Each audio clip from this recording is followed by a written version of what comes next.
So, all about enjoying life. Yep, all of this land that you see in these fields are crop fields, typically on this side. A lot of our research areas. Inside this bag machine that I was talking to the gentleman about is what actually fills these bags with organics. Okay. Corn or alfalfa, sometimes rye, we'll chop up and make it as a silage. So there's where we get a lot of our organics and stuff that we're composting. So obviously this pile here, that'll probably end up being composted. So that's a lot of alfalfa haylage, corn silage that starts to rot. The cows look, don't want it. it's steaming right there. Right.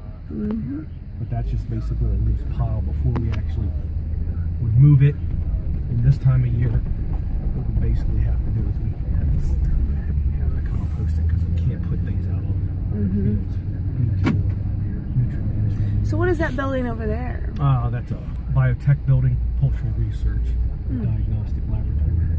Oh, who funded that? A lot of people in the poultry industry. Alan's Poultry, who is a graduate of here. So do you guys also? I'm sorry. There's all chickens over here. Yeah, that's what I was gonna. Poultry research. All right. Got some students out there. Graduate students. That's actually 12 rice paddies. Growing rice research setting and looking at uptake of arsenic in third world countries that obviously have a lot. One of the main food staples is rice, and probably arsenic. So there's ways that they're looking to limit either expression or amount of arsenic in the rice that you eat, or have the plant not take as much out of the Is that a genetically altered?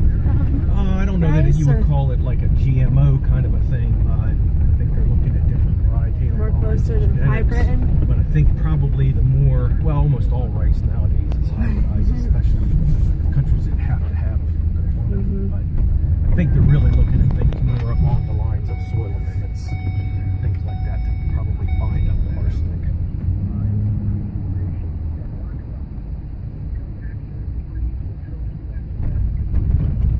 That's a major issue with the orange juice because a lot of our apple juice comes from China, which is linked to arsenic.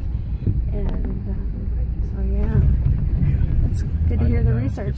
If I had my druthers, I wouldn't eat a single thing coming out of China with what they've done. I think we're bad enough with our environment.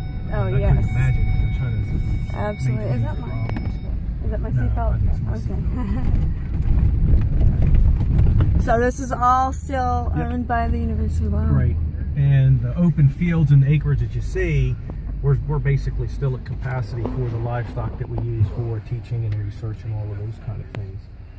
So it might look really advantageous that, oh, well, why couldn't we put 8-acre compost site right there in that field or whatever? Well, if I take that out, then we're going to reduce the cows by 4% or 6%. So, and then once again, just with that, we have to have the amount of land in order to put the waste back on and grow the crops necessary to feed them.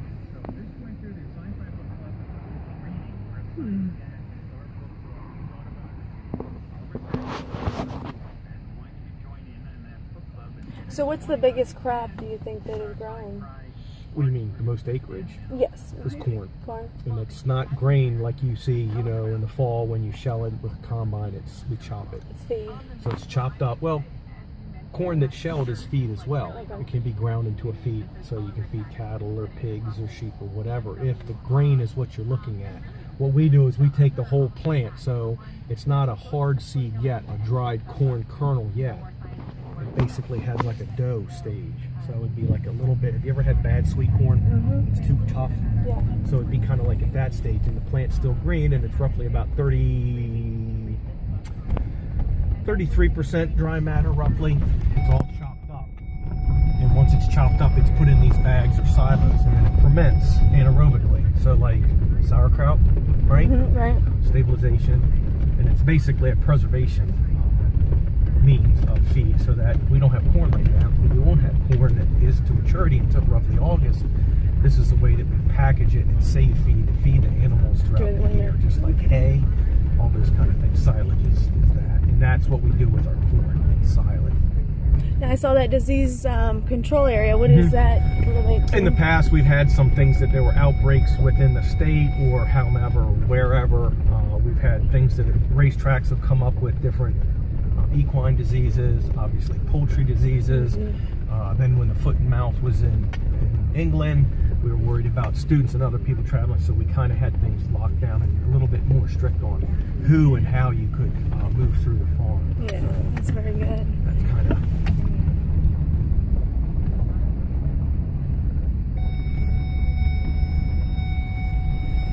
Oh, look at that dirt over there. This compost.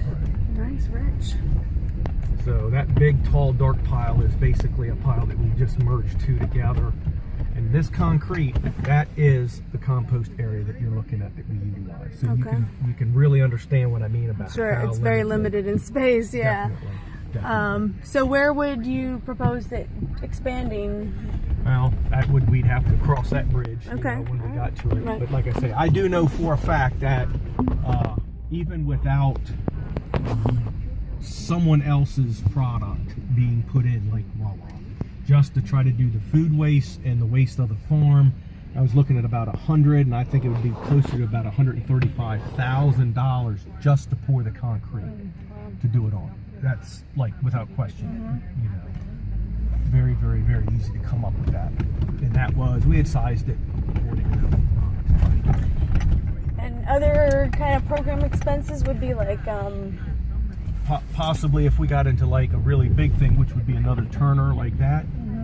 Okay. The tractor to pull it. That tractor actually is not even ours, but the tractor to probably pull it, you're probably looking at another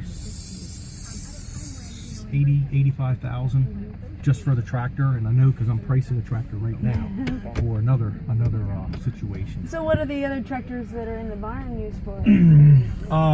They do all kinds of things. They're usually being used almost year-round, depending upon. And then when we get into cropping and planting and harvesting, they're all tied up. We got one running the bagger, two running the wagons, one running the chopper, you know, those kind of things. Right, there's definitely a need for additional. Right.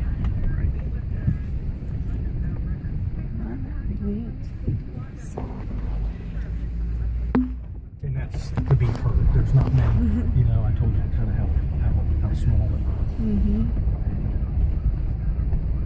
So where do the beef go? The students?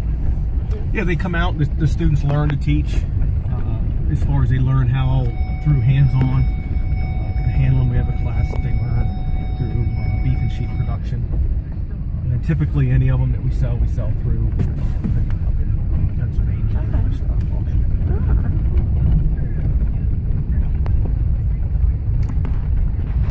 Now, what is this road here that's 72. 72? So you basically would expand the composting on this side? Probably not. No, you would choose another location?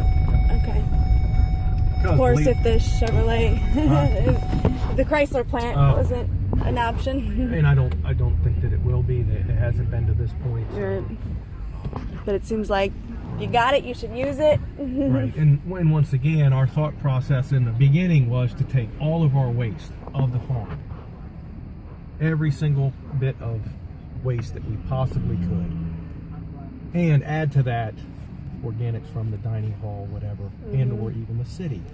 So when you do that, most of my wastes are generated on this side of the road. Right, yeah. The reason it's over here now is, one, that's the only flat piece of concrete that I have, and you see how big it is, and that's it. And two, within the size and the scope, I can almost compost everything generated over here, whereas I couldn't compost everything over there in the area that I have here, or even if we put up some kind of rudimentary, pad of some kind. With the animal waste and all the other organic waste, you just transport basically there, and then...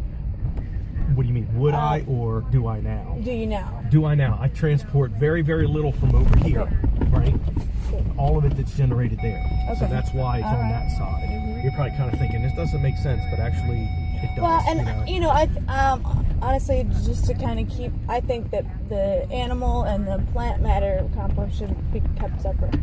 Just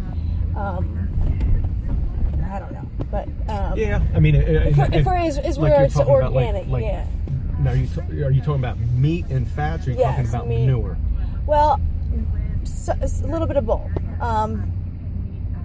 The final product definitely can mix the two, but because the different breakdown and then also the disease aspect of it, just possibilities of, but yeah, there's not a whole lot manure, of disease possibilities if it's composted correctly. Right. Yes. Yep. I just temped the pile 2 days ago, and I was at 145 degrees. It's cooking. So it's fine. Yeah.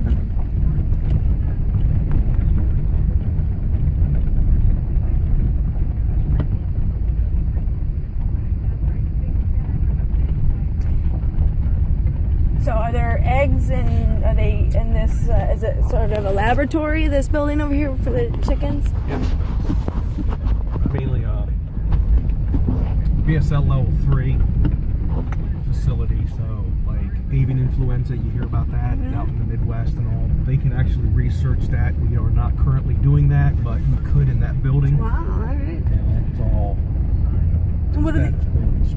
What are these little buildings here? Just small broiler houses, specialized flocks, brooder flocks, things like that.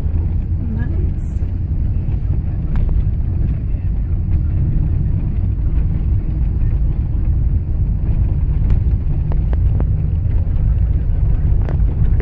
Little baby cow houses over there. I love them. So cute.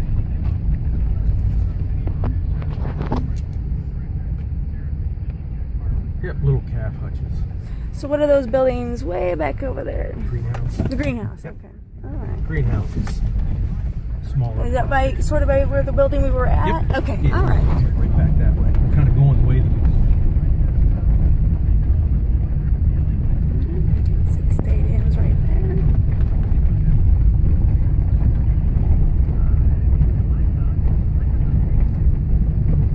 Do you know anything about the Delaware? I don't know anything about it. I don't know nothing. Good, me either. But the other school I was looking at was the Delaware Valley. Del Val. Yeah. I don't know a whole lot. I Okay. mean, what I would tell you is I would contact them and go through that whole thing, because I don't know what resources they have.